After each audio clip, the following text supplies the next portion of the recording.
संकटमोचन हनुमान मंदिर गुंजखेडा येथे जाण्यासाठी पूल नव्हते. याकरिता माजी नगराध्यक्ष व संकटमोचन हनुमान मंदिराचे अध्यक्ष गिरीश चौधरी हे मागील 5 वर्षापासून सार्वजनिक बांधकाम मंत्री नितीन गडकरी यांच्या कार्यालयासोबत पाठपुरावा करीत होते. संकटमोचन हनुमान मंदिराचे अध्यक्ष व सर्व सदस्य हे नितीन गडकरी यांनी भेटीसाठी नागपूर निवासस्थानी गाठले होते. त्यानंतर गडकरी यांनी त्यांना आश्वासन दिले होते. दिलेल्या आश्वासनाला नितीन गडकरी यांनी आता पूर्ण केले. सार्वजनिक बांधकाम मंत्री नितीन गडकरी यांनी संकटमोचन हनुमान मंदिर पुलासाठी व सिमेंट रोड नाली विकासासाठी 3 कोटी रुपये मंजूर करण्यात आले.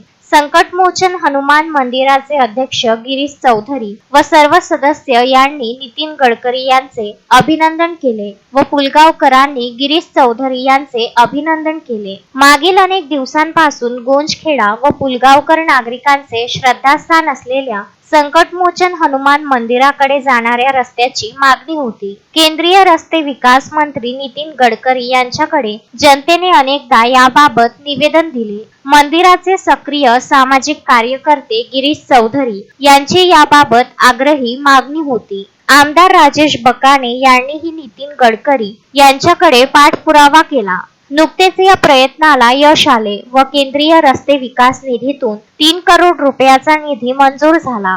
याबाबत भाजपा नेते गिरीश चौधरी व मंदिर कमिटीचे गुंजखेडा व पुलगावकर जनतेने आभार मानले. अश्विन शहा, विदर्भ न्यूज, पुलगाव.